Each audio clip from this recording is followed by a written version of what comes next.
Good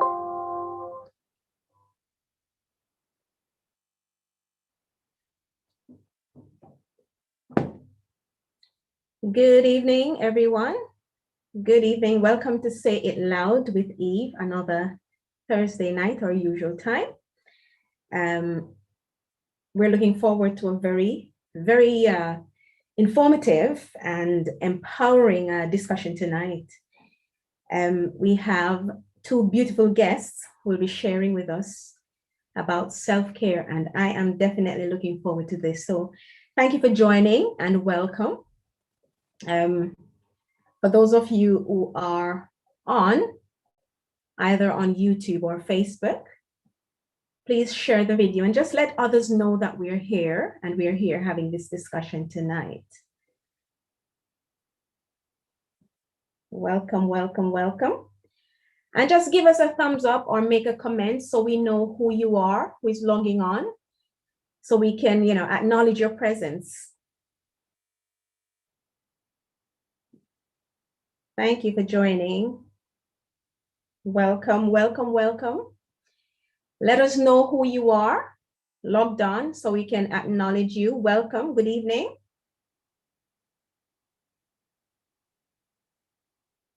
Welcome, everyone. Click like and share. Let your friends and family members know that we're here so you can join us. All right. Welcome, thank you. Okay. We have with us tonight our guest from overseas. We are waiting for someone else, but we're just going to crack on and start the discussion. All right, so we're looking at investing in self-care in the midst of a pandemic. And we're going to be talking about self-care and its importance at this particular time, especially. And self-care means exactly what I just said, taking care of yourself holistically in every aspect. This should include your mind, your soul, your body. You may ask, why should I neglect my loved ones, others that are depending on me, and focus on my own needs? Isn't that a bit too selfish? The answer is no. Self-care is not selfish. Self-care is especially important in these times where we see COVID. I'm sure many of us expected COVID to have, the pandemic would have lifted and stopped and COVID would have been controlled and we've moved on with our lives. But it's lasted much longer than we planned, right? It's restricted our social and our therapeutic interactions or access to certain spaces and facilities where we would normally find some relief or break from the stresses of life, Hence, the onus is now on us individually to develop effective strategies, self-care strategies to ward off the adverse effects of COVID on our bodies, souls, and minds. So, without any further ado, I'm going to introduce my guests. Welcome, welcome, welcome. Welcome, Danella. Welcome, thanks for joining us. Thank you for joining us. Michelle, Danella, Michelle, you're muted. You can unmute. Hey, hello, nice to meet you. Did I get the time wrong? Was it 8? 8. It's all right. You're on time. You're on time. Yeah, I'm not quite on time. I couldn't find the link fast enough, but I saw your email and I was like, was I supposed to be there at 7:30? But thanks for joining. I was just about to do the introduction. So, and yeah. So I'm just going to crack on with the introduction. So I have two special ladies tonight who will be sharing. And I firstly want to introduce Michelle Curtis Bailey from the USA. Michelle has a background in education and is a personal development and lifestyle strategist. We also have Daniela Taylor from Manor House Health and Wellness Center. And Daniela is a health and well-being consultant. And she's also a ministry manager at Manor House Health and Wellbeing Center. For those who can't join us on Facebook, you can go over to our YouTube page or YouTube channel and you can watch us live from there. And the link is below the flyer. So please click on the link and it will take you straight to the page. Tell your friends, remember to share and join us tonight. Welcome, welcome all. So tonight, Michelle is going to start off with a short presentation on self-care and as it relates to our investing in self-care and the importance of doing so. And this will be followed by another presentation by Danella as it relates to our physical well-being. And Michelle, I'm just going to turn over to you tonight. Well, good evening again. Thank you so much for having me, Eve. It is a great opportunity to share. Danella, good evening to you as well. And yes, let's jump right in. Self-care, self-care, self-care. We have heard so much more about self-care, especially in the last year. We all know what we have all walked through.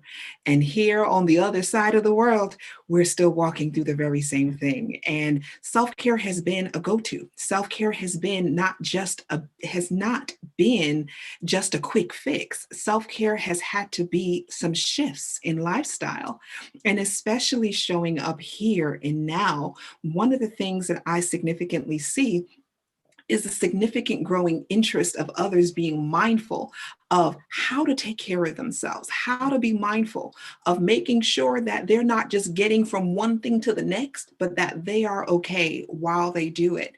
And oftentimes in the past, self-care has just been marketed as I'm going to get my hair done, or I'm going to just go to the spa and have a great experience. And we know we cannot do that every day. And especially navigating the pandemic, there were restrictions on doing those things. So if that was just a definition of self-care, we would have all been without, because all of those places were not available to us. But what self-care really allows us to do, it's an invitation. It's an invitation for us to show up for ourselves.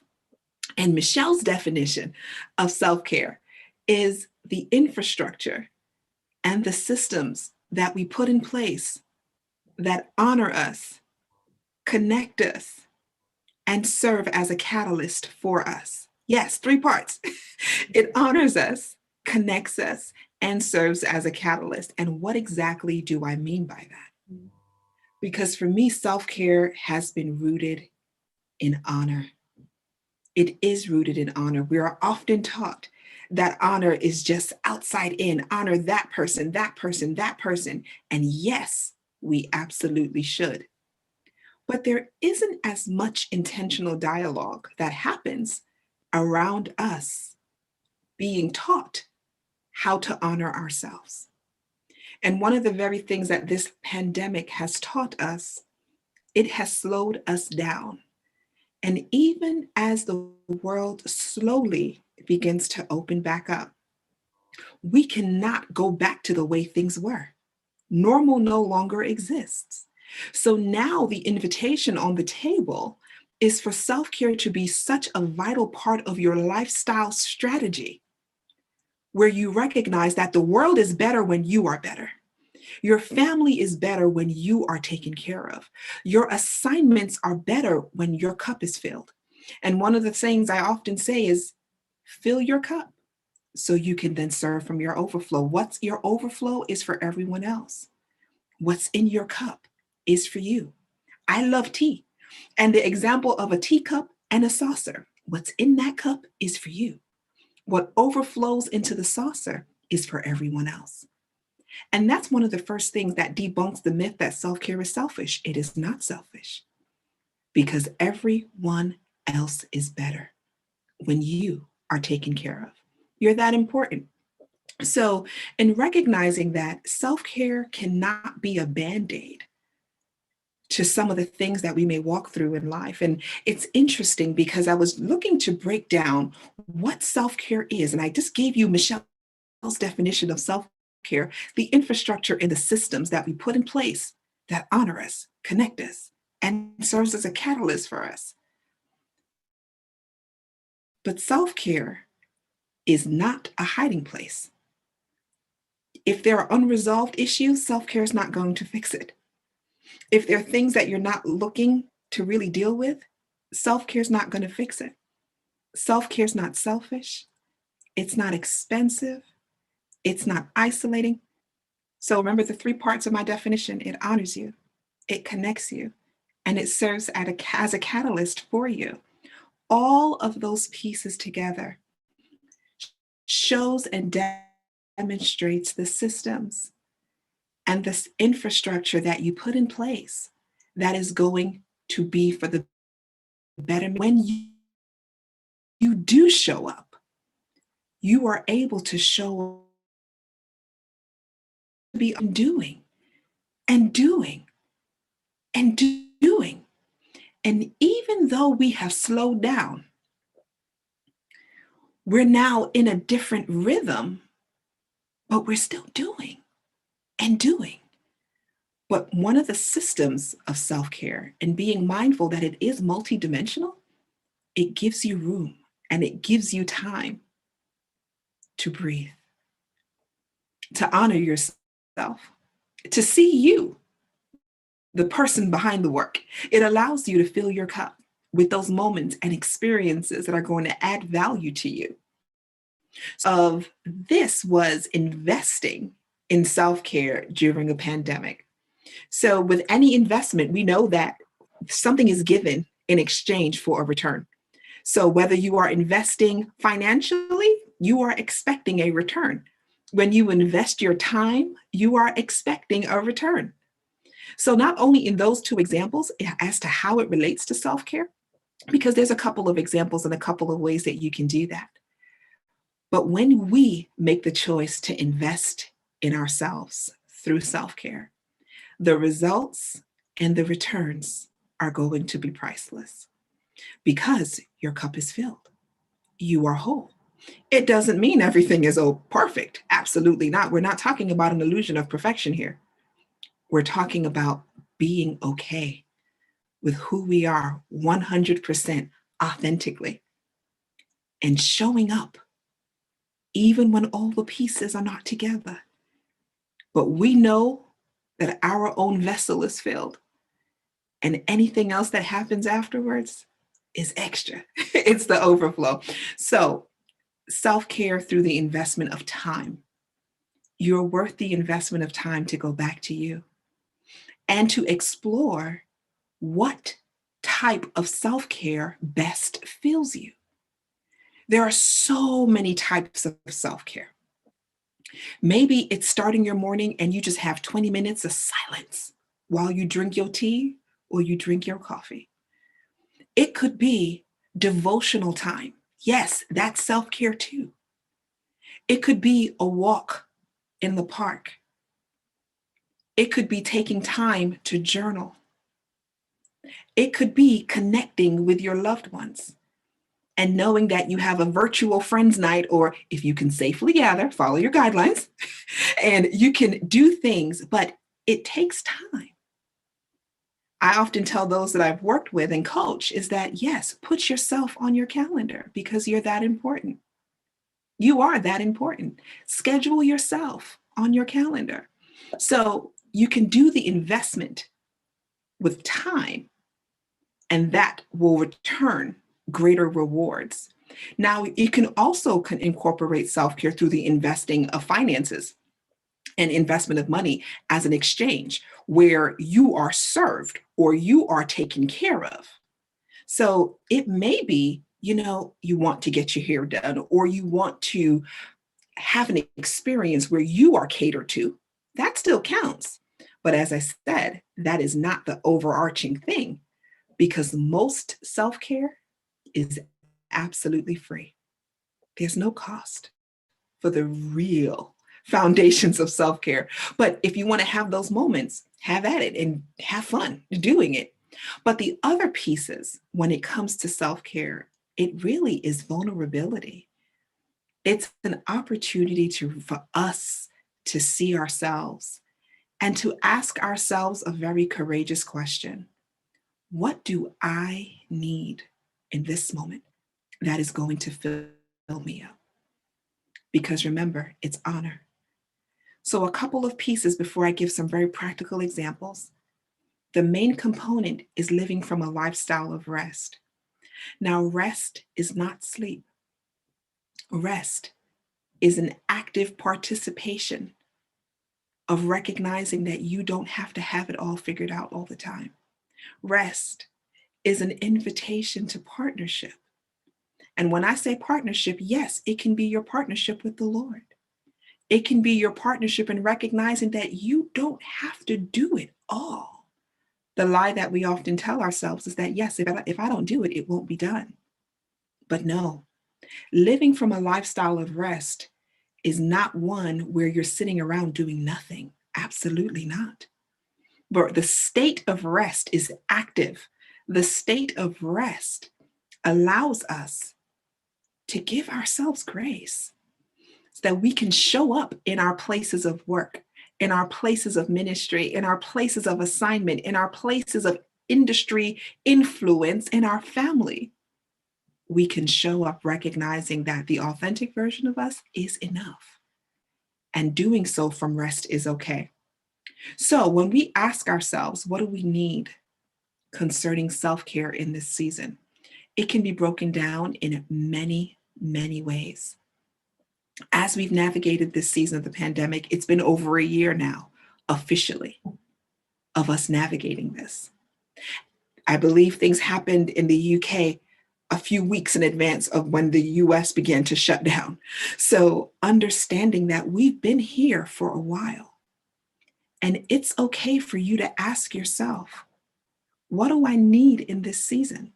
So some practical examples in terms of those systems that I talk about, the systems and the infrastructure.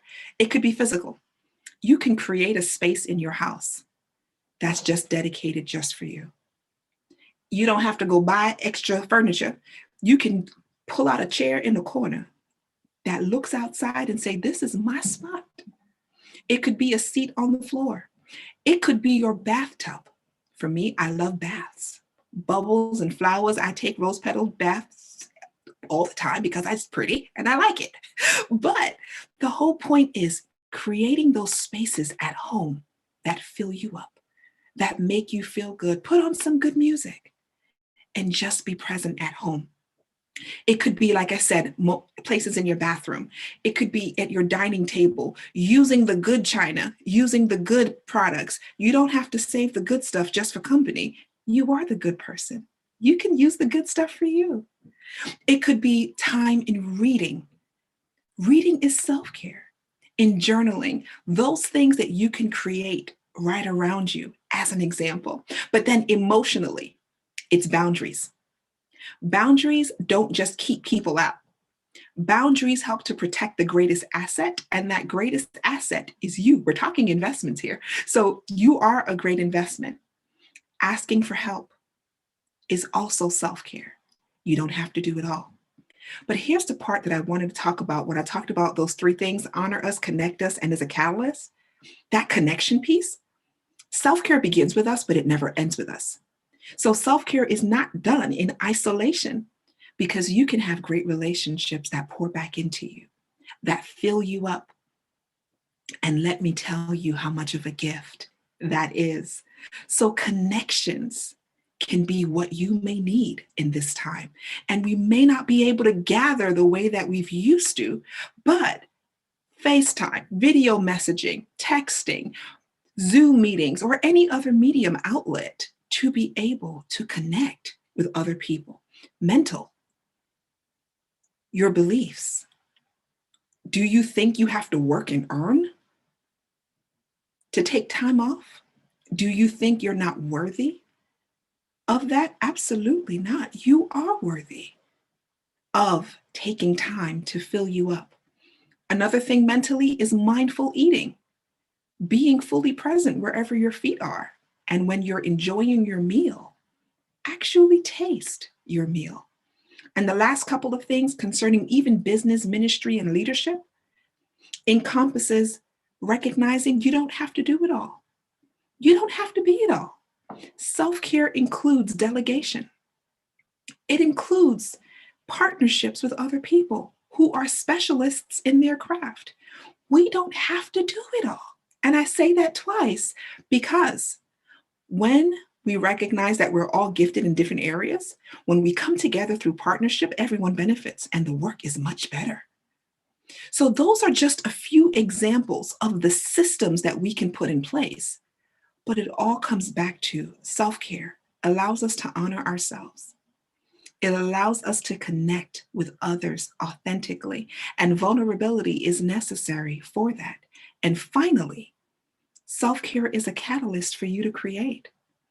Being able to have slower moments where you can just rest and be and hear yourself think. It is amazing what can happen when you give yourself time to think. It is amazing when you recognize how creative you truly are. Being creative is not just for the artists and the painters and the musicians. We are all creative in our different areas of how we show up. But self-care can be an invitation to serve as a catalyst for us all to create. So in whatever belief we may have concerning self-care as we navigate this pandemic, ask yourself and ask yourself often and honestly, what do I need in this season? Is it, do I need to change my belief about what I feel I deserve? How do I now need to honor myself? How can I show up more authentically to connect in my relationships? Do I need to ask for help? There are so many areas of self-care, but it all comes back to honor, connections, and also it being a catalyst for you to create. So it doesn't end because there are significant opportunities for us to continue to explore what we need in the moment to show up whole in whatever area of life we respectively choose. Thank you, Eve. Thank you so, so much, Michelle, for that beautiful, beautiful explanation and overview as to what self-care is and what it's not. And oftentimes we think about self-care and we think, well, I think, okay, females. I don't think about men. I can't see men and self-care in the same sentence. But it's as important for the women as it is for men. It is very important for everyone. I think you're muted, Michelle. It's as important for males and females. Mm-hmm. Very, very important, especially in this time. Mm-hmm. But thank you so much for sharing that beautiful, beautiful explanation on self-care. We have Donella. Donella, I'm just gonna allow you to share your screen with us. You should be able to now. All right, thank you. Good evening, everybody, and thank you, Michelle, for that. That was definitely a wonderful reminder of how necessary it is to take care of ourselves. And you touched on some of the things that I was just going to give an overview of. So that's good. Slides one into another. So I'm just going to share my screen.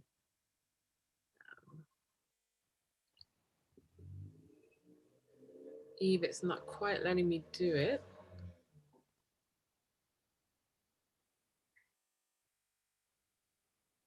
Is that okay now? Yes, thank you.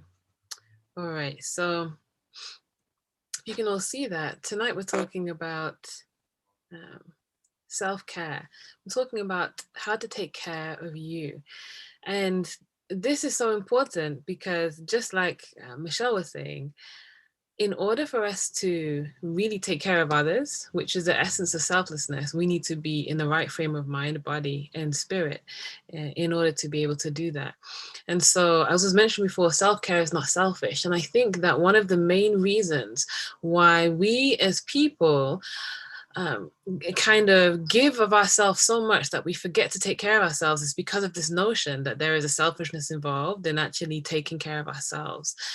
And you know, as was mentioned before, I'm a health coach, a lifestyle consultant, and a Christian fundamentally. But whatever you are and whatever you believe out there, what is necessary to understand is that for us to really be the best that we can be for the people around us, we first need to be the best that we can be for ourselves.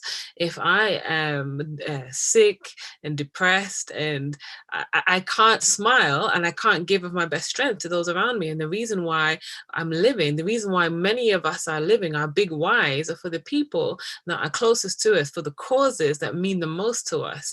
And so for these reasons, it's so important to invest in ourselves so that we can more fully invest in others, so that we can more fully give to the true causes that matter in this life. And so self-care is certainly not a selfish thing. Now, health, when we talk about health, we look at overall health, holistic health of the body, the mind, and the spirit. So we're made up of different components. We were created that we could move. We have a physical being, but we also have a mind that we can think. And there's also a very spiritual part of us that you can't touch, but is very real in perception and in connecting with those things that are not in this tangible world, but are still very real. And so there's so much that I could say about the mind and the spirit, but what I'm going to focus on is self-care of the body. So we're going to talk about this house that we live in. And, you know, it's often been said, if you don't take care of your body, where are you going to live? And so if this part of us that we live in, right, this flesh and bones is not taken care of properly, then the mind, which we connect with others, the spirit, which is, you know, that takes care of all of those perceptions, where is all that going to be housed? And so we come as one package. We're not three entities walking around. And in order to be holistically restored, we also need to think of the body. Now, there is a lot I could say on the body. I definitely could talk on this subject for hours, but because we're only going to be here for a few minutes, I want to distill taking care of your body down to its very essence, specifically in this pandemic. And so many people have been more cautious about health. We've been thinking of our immunity more. We've been thinking about what it really means to make sure that we are in the best optimum health so that, you know, we don't have to be frightened about catching the coronavirus, or so that we can help others who are in need during this time of pandemic. But what many people have been finding is that because they've been at home and because there isn't this interaction, there has been a decrease in activity, an increase in a certain activity, which involves putting food in your mouth and swallowing, right? A lot of people have found this. And many of the people that I'm talking to who are coming for help or assistance have definitely found, you know, there's this whole phrase like, I've put on COVID weight, right? Or lockdown weight. So a lot of people are kind of experiencing this decline in health, not because of the coronavirus, but because of the effects of our lives being so disrupted from the normalcy that we were used to. And so what I want to talk about is just three main points. That's it, on how we can help to boost ourselves during this time. How we can maintain our immunity to such a degree that with all of the health that's coming at us, at least we can say we've done the best that we can to make sure that we are in optimal condition, and how to even help ourselves during this time of lockdown when it seems that there's less activity that we can do. We can still be focused in making sure that we are taking care of our bodies, and that self-care is still being we're still investing in self-care for ourselves. All right, so 3 defenses during this time of the pandemic, of lockdown. How is it that we can best take care of our bodies? And like I said, there are many more to attach onto the end of this, but I just want to hone in on 3 of the ones that I thought may be easy to do during this time and best boost the immunity. So take notes, focus in. It's not going to take us long to go through it. The first one I'm going to talk about is sunshine. Beautiful, free, open, to make sure sure that we have sunshine in our lives is very important. And it's possible to do. You don't have to be around other people to get sunshine, right? You can be in an area where you're not in close proximity. And this is so key. Here are some of the reasons why. Sunlight prevents infections and kills germs. And so we talk a lot during this time, we're talking a lot about making sure that, you know, we wash our hands, and making sure that we have hand sanitizer, and making sure that, you know, we're 2 meters apart from everybody, and all of these different things. It's because of the infection and the germs, right? That's what everybody now. We need not walk around fearful or scared. Even just the mental state of being afraid actually does damage to our physical being. And so it's important for us to relax and know that we're doing the best we can, and leave the rest, you know, trust that there's a higher power taking care of us. But sunlight in and of itself prevents infections and kills germs. And so just exposing our clothes, our bodies, our homes, open the curtains to sunlight.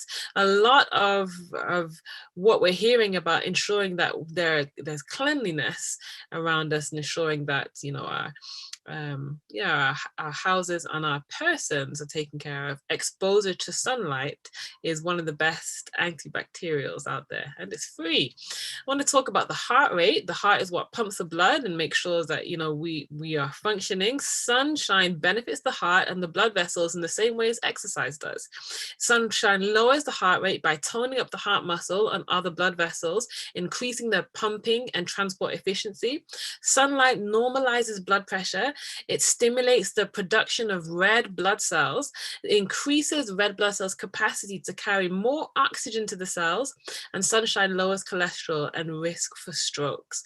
And so all in all, just making sure that we get some sunlight every day is actually a huge boost to the immunity and a huge boost to the overall health of the body. And sunshine is out there. It's free for everybody. It's just being in the sun. So more that could be said about sunshine, but one thing I want to focus on is vitamin D. And so sunshine changes the cholesterol in the skin to vitamin D, and this is necessary for the absorption of calcium. And so for us to have really good functioning bodies and for our immunity to be at its optimal, calcium is actually a mineral that helps to pull in all the other minerals into our bodies. And so if we have a lack of calcium in our body, we actually have a lack of every other mineral. And we often talk about mineral deficiencies, but calcium is probably one of the most important ones. But one of the best kept secrets is the fact that for calcium to be absorbed, which pulls in every other nutrient, we need vitamin D. All right, so we really need that sunlight to actually convert what is needed into our bodies into vitamin D. There has been a direct correlation. If you've been looking at the medical reports that have come out during the time of the coronavirus pandemic, there has been a direct correlation between low levels of vitamin D in the blood and high incidences of the coronavirus, especially among those of, you know, the ethnic groups that have darker skins. Some people are saying, why is it that they're more affected by the coronavirus? It's literally, there's a literal direct link to the amount of vitamin D in the body. And so what has been happening, especially here in England, the NHS even started to prescribe free vitamin D supplements to those who were at a high risk category because there was such a correlation. And there's been lots of people who've been taking vitamin D supplements, which is a good thing. But I want to show you this. I want to let you know that vitamin D is a hormone. It's found in some foods, but the body will make all that we need in the skin if we have adequate sun exposure. Exposing your face to sunlight for just 50 minutes will give you more than your daily requirements. International experts recommend everyone take 2,000 units of vitamin D3 daily. That's the recommendation. However, if we expose our face to sunlight for 15 minutes, that is equivalent to 20,000 units of vitamin D. So just being in the sun and making sure our face is exposed to the sun, making sure your palms are exposed to the sun, and if you have some place where you can sunbathe, I know it's a little cool, but if you have some place just for a few minutes where you can expose your lower back to the sun, these are the places in our bodies that really absorb that sunlight so that we can be the best for during this time of boosting our immunity. All right, I'm not going to spend so much more on sunlight, but one more thing I wanted to say, sunlight actually increases the white blood cell count. So sunlight accelerates the rate at which white blood cells work. So this is sunlight boosting the immunity now. And with a sunbath doubles the rate at which neutrophils engulf bacteria, fungi, and other invaders. It's these neutrophils, a certain type of white blood cells, that are specifically needed to fight the coronavirus. And so if we expose ourselves to sunlight, it actually increases that count and increases our ability to ward off this infection during this time, but also overall boosts our body. This is a part of self-care, and it's so simple, isn't it? I'm not telling you to go and buy a whole bunch of supplements. Just say, get into the sunshine, and the sun is still shining, even if it's a cloudy day. So just get outside and get some sunshine into the face, into the house. We just want to make sure that we have sunlight. All right, I'm going to move on. Number 2 is movement. Okay. Movement. So the overall benefits of daily impactful movement are tremendous, but regarding the immunity, let's focus on the stimulation of a system that relies entirely on our movement to be effective, which is the lymphatic system. So the lymphatic system is the system that contains many of our white blood cells, and they are generated in our bone marrow. And so our white blood cells is what's needed for us during this time of boosting our health, taking care of ourselves so that our immunity is optimal. The lymphatic system definitely needs to be focused on, and that fluid that contains the white blood cells to fight the infection is generated in our bone marrow, and then it's moved through the system via our lymphatic system. So lymph fluid depends on movement of our muscles in order for it to be circulating. Unlike the blood, there is no heart to pump the lymph fluid through its vessels. And so how is it that the lymph fluid moves? The lymph fluid moves when we move. So when our bodies are threatened with infection, pathogen-fighting white blood cells are released into the bloodstream via lymph ducts and nodes. So the better the circulation is, the more effective the immune responses. The better the circulation is, the more effective the immune responses. And so just by moving, it's going to help the body to circulate that lymph fluid through which the white blood cells are circulated, are pushed into the blood whenever there's an infection coming. And so just remembering that we need exercise, and to get as much exercise as possible. And if you get it in the sunshine, you're going to get your vitamin D and your exercise all at once. Isn't that amazing? Just going for a walk, a skip, a jog, something, move. Now, I really wanted to focus on this in a specific way because during this lockdown, many people have been sitting more than they've been standing. Isn't that true? We've been at home, working from home. We've, moved all of our office, or even the movement to get to the office, to get into the car, to walk, to all these things have kind of been stopped because we're just working from home. And so more than ever before, people are finding it difficult to be motivated to move because you're just in the comfort of your home. And so I wanted to talk with you about that a little bit. Studies have been showing that sitting has been related to the new smoking, that the damage that just sitting down does on our bodies is astronomical. And I'm going to show you this diagram. The bottom part of it got cut off a little bit, but you'll be able to see the majority of it just by looking at it. Sitting down is slowly killing us. These are some studies that have been published by the American Journal of Epidemiology. This was in 2010, and the evidence around this has just been growing since that time in an astronomical way. It shows that females that sat for over 6 hours a day with a sedentary lifestyle were 90% more likely to die than those that were moving. Males who sat for over 6 hours a day in comparison to active co-workers were 40% more likely to die. And the amount of exercise had no effect on the harm that sitting was causing. And so even though these people were actively exercising, just the amount of sitting that was being done, the harm that was done to the body wasn't being reversed just by them doing a lot of exercise at the beginning or the end of the day. And so while we're during this time of lockdown, when we're thinking about movement, when we're thinking about how to best take care of ourselves, I want us to focus on actually standing up and moving while we're working at home. right? Just think in your mind. I have a watch, it's a Fitbit, but you don't need to have a Fitbit. Just one of these watches that actually buzzes every hour to tell me to get up and move. So that I'm doing at least 250 steps an hour, right? That's what I've set. And that's kind of low for but it's enough to make sure that I'm continuously moving. Something that I would suggest is a standing desk. You don't have to invest in one of these fancy standing desk, but even just a makeshift something where you can be doing some of your work from home in a place where you're stood up. You can move your legs, you can move your arms, and that is going to generate some of that circulation. That is going to diminish some of those effects that sitting down have on our body. This is a part of self-care, making sure that you have a place where you're not just sitting. And by the way, standing up and working is going to stop you from snacking. It's amazing the what happens to the mind when you're standing up and working. You're a lot less likely to do the things that you do when you're watching television, or just that change of posture is a change in habits. And so I want to encourage us to be moving while we're even at home working during this pandemic. The last thing I'm going to talk about is rest. And Michelle focused on it, so I'm not going to focus on it so much, but it's so important for us to have a lifestyle of rest. I'm going to focus on the sleep that we need.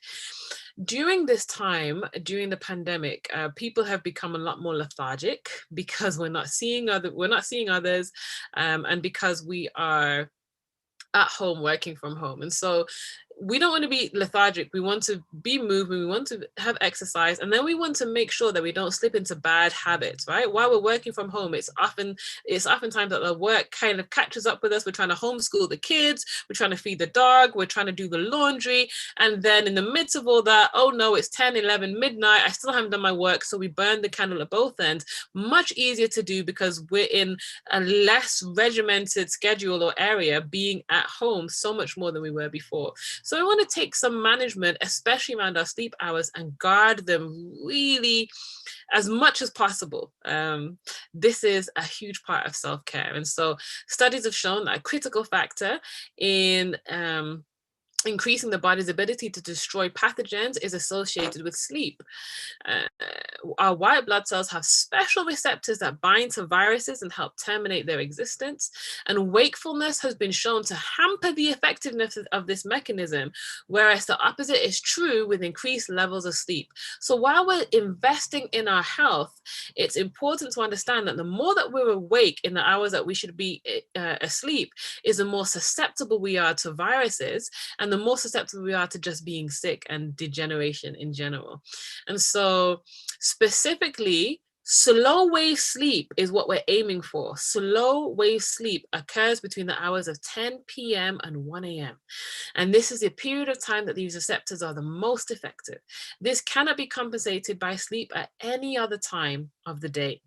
And so while we're at home in our routines, we want to make sure that we can sleep before 10 so that we get that slow wave sleep in. This is crucial to self-care. And it's crucial to say to other people, to other household members, to work that's crowding in on us, to say, I'm going to set a barrier. One part of self-care is knowing how to set good boundaries, knowing how to say no, knowing what our limitations are, and standing firm with those limitations.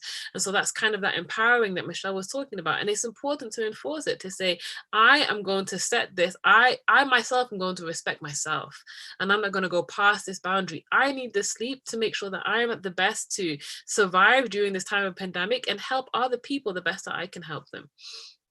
And so we also need to remember that sleep hormones are affected by light, by stimulation, by noise, and by heat. And so keeping all of these things in mind, we want to avoid looking at bright screens beginning 2 to 3 hours before bed. So about 2 to 3 hours before bed, start winding down, turn off the television, don't look at the phone too much, because that the Blu-ray light, when it hits the eyes, our melatonin level actually shuts off at that time, and that melatonin is what's needed for us to sleep adequately.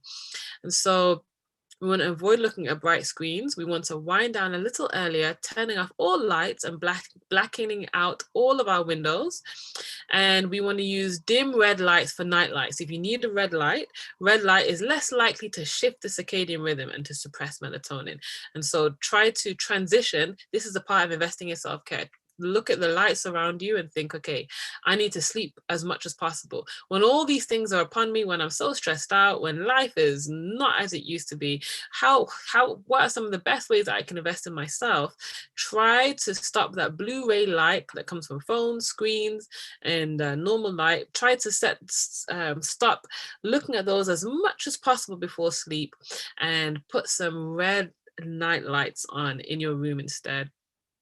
And expose yourself to lots of bright light during the day, which will boost your ability to sleep at night. So we've talked about sunshine, we've talked about movement, and we've talked about rest. And these three things, if you invest in these three things during this time of the pandemic, these are some ways that you can really invest in self-care. And so remember, this is a famous saying, love your neighbor as yourself. We can't love others until we learn how to love ourselves properly, right?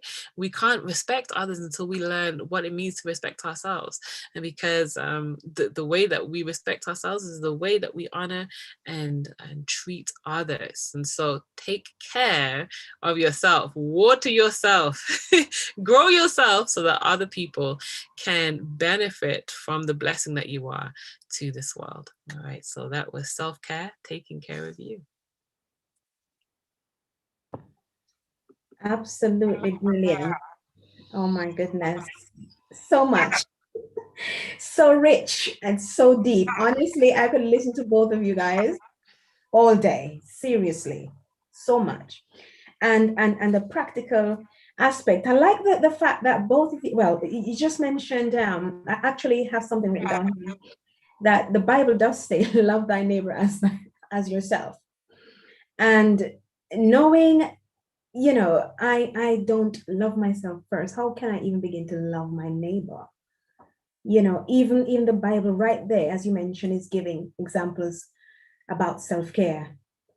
You know, Jesus himself took time out, literally took time out from his disciples, from his family, went on his own and took some time out just to unwind and reconnect and, you know, connect with the Father. And how much more we?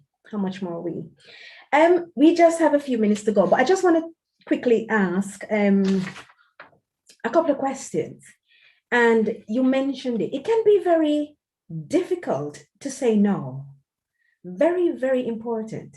It can be challenging to some people to say no. No to things being delegated to them. No to responsibilities and things that, you know, others are depending on them to do. So it can be a bit of a dilemma for people. How do you suggest, either of you, how do you suggest, or how would you suggest we say no to people asking us when we really and genuinely need time for ourselves? How do we do that? Sure, I can say something on that, and I'm sure Michelle may have something to say, but I think I'll say two things. The first thing I'll say is making sure that we understand that when we say yes to something, we're saying no to everything else. And so understanding how to prioritize in life is really important. So when I understand that in order for me to say yes to the most important things, I must say no to everything else, then saying no longer becomes a negative thing, but it's a positive thing in accomplishing the most important things. And so kind of putting it into perspective, knowing that I may feel like I'm offending or hurting somebody by saying no, but in the long run, I'm going to offend or hurt them more by saying yes, because I'm not going to be able to be the best I can be for them or for others, and for myself. And then realizing that the way I say no doesn't always have to sound like a no. It could sound like a maybe later. It could sound like a suggestion for how that person can get it accomplished, even if I can't accomplish it. So have you thought about this? I may not be able to do it, but so-and-so may be able to, or there's such and such a resource that you can go to. Saying no could also sound like, that's a really good idea. And maybe this is a way that, another way that it can be accomplished that they didn't even realize they could do it for themselves. Yeah. Rescheduling. So saying no doesn't always have to sound like a hard no. So we can look at the way that we relate to other people and say no softly, knowing that if I say yes, I'm going to be saying no to some other things that are really important, and I can't make that switch without losing out on something. And so keeping those two things in mind have been pretty helpful for me. Yeah. Yeah. Anything to add, Michelle? That was so good. All of it was so good. But really, to add to that, it would be in relation even to ourselves. Why do we feel like we have to say yes? Is it people pleasing? Is it hiding in work? I did that. And, having been redeemed from that, it makes me now, I'm free now to not be able to have to live like that. But Michelle, I'm glad you touched on that, and I don't want to miss.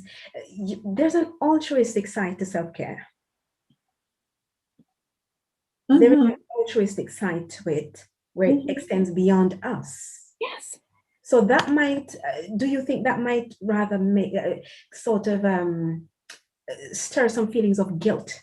Yes, oh yeah. Now we're getting into how does one deal with that?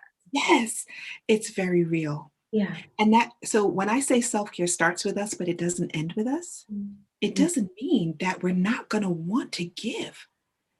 All this goodness and yumminess that we're doing to protect our space, and if no one gets it, that's when it becomes selfish, when there's no one there to receive from that.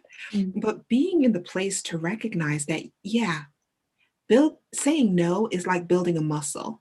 Yeah. If it doesn't happen, it's not going to happen automatically for someone who may not be used to it. So it takes practice. You don't just go into the gym and start lifting 150 pounds. You start with 25. Yeah. And slowly grow. Yeah. But the feelings of guilt that can be associated with the saying no, it's okay. You're not crazy. You're just building the muscle. And it's okay, process what you feel, but then also I then go introspective to ask the question, why do you feel guilt? Because the opportunity to give and to be altruistic, it's a gift. It's an offering. But when that offering is confused with an obligation, that's when things get sticky. Wow, powerful. So when we see it as an offering and not as an obligation, it allows us to say no a little better. Wow. Thank you. Thank you so much. Wow. This is deeper than I thought. Powerful, powerful. The concept, self-care is a popular concept, especially now, as you've both mentioned. And a lot of persons, they find it very difficult to put themselves first for the reasons you've just explained as well. The one impediment to this is feeling unworthy, or even, like we said, guilty. And for us to properly and effectively self-manage, how do I put it?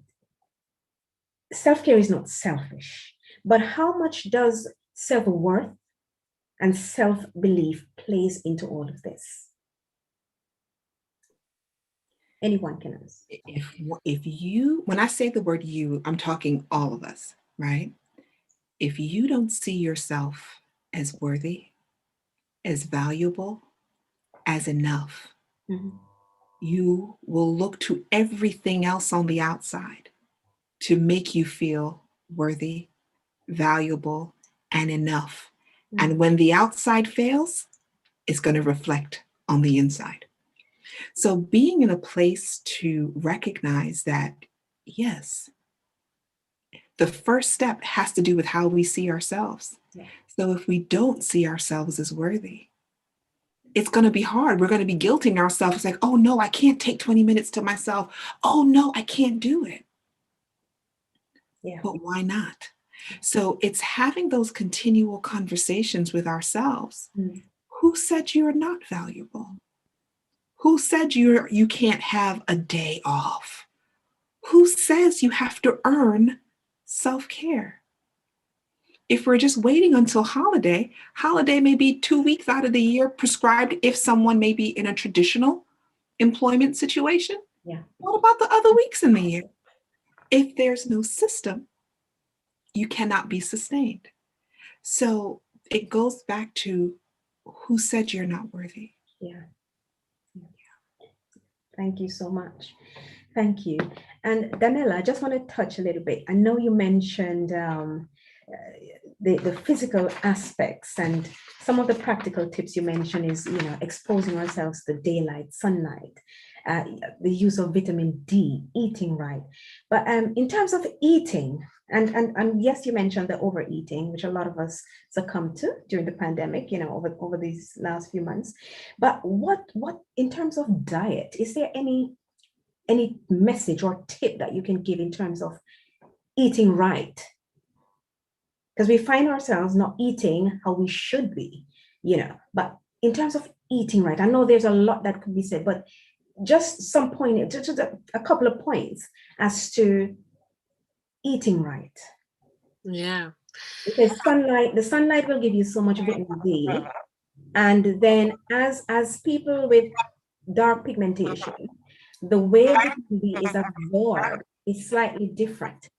But and we might have to complement that with our diet. So just touch on a few pointers as to how we really should be eating. Yeah, it's a good point. One reason I didn't focus on nutrition is because you, just like you said, it's gonna open up so much. I'll have you come back for that.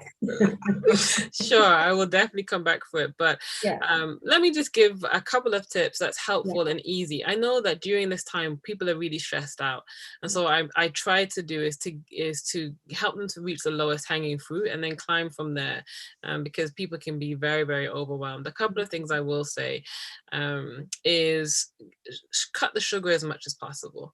So that's really, it's a comfort food. Oftentimes sugary things, the brain lights up when it eats sugar and fat in a similar way to when it lights up when somebody is taking crack cocaine. And so it's something that has become like a comfort to us. However, our immune system is almost wholly wiped out, about 90% eradicated when we take a certain amount of teaspoons of white sugar. And sugar is in lots of different things. And so the first thing that I will say is be really careful about the amount of sugar that we're eating, and be careful about snacking. So the first one is decrease sugar. The second one is stop snacking. The digestive system works like this. From when you start swallowing your food, it takes about 5 hours for the body to be ready to eat food again, right? So let's say you eat a meal, it takes 4 hours for that food to digest, to get through all the different processes in the digestive tract, and then it takes 1 hour for the stomach to turn around and refill with hydrochloric acid, so it's ready to take food again. So it's about 5 hours in total. If during those 5 hours we eat something else, the body stops digesting at that moment and starts over, which means at the end of the day, you can end up with food from your breakfast at night because you've been stopping and starting your digestion all day long, and that food will start to ferment. This breaks down our bodies, produces toxicity, and really doesn't help us in the long run. Yeah. So if I can just give 2 points without going so far into all the different nutrients and everything that you need and all the changes, just 2 points: reduce sugar and try to stop snacking. Just have set meals in the daytime, and get the rest of stuff in, and your body will smile. It will respond to it. Thank you so much. And I know we're winding down. I'm getting some feedback, I'm not sure why. But it's never too late. But I do want to acknowledge those who are online. Thank you for your lovely comments to the panelists, Michelle and Danella.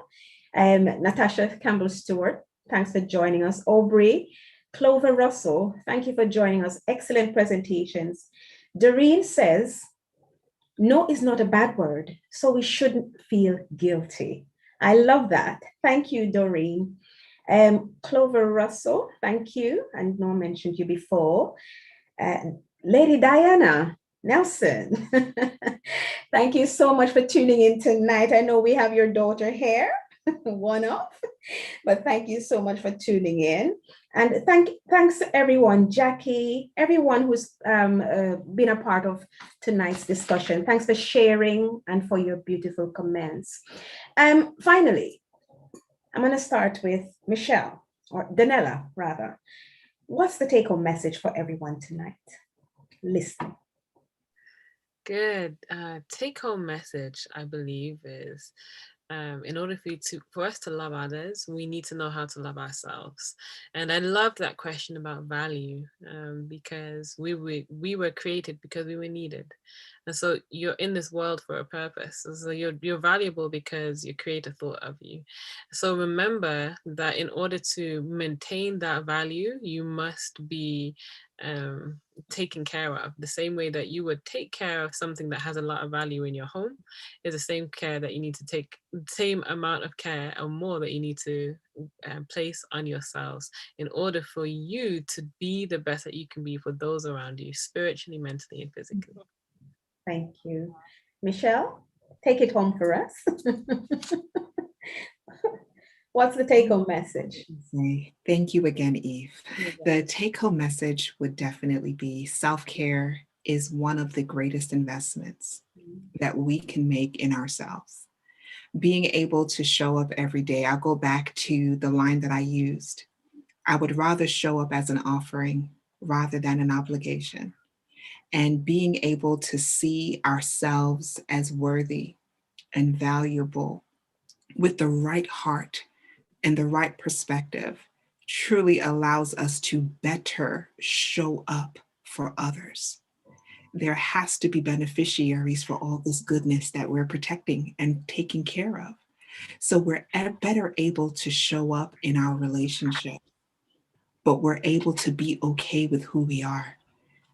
And everyone else is better when we take that time to pour back into us so we can serve from our overflow. Ladies, thank you so much. So much. It's so deep. It's so rich. Practical. Very, very practical and vital, especially in this time. Self-care. You surpassed my expectations. Like I said to you before, Michelle, but I thank you so much. Thank you. And I do hope those who are listening will really hone in and go back and watch the video, take a notebook, write down the things and put them into practice. Very, very important for us to invest in ourselves. Self-care is not selfish. And I hear the word free tonight, and I like that word to an extent, actually. Self-care can be mostly free. You don't have to go and spend an arm and a leg to invest in yourself.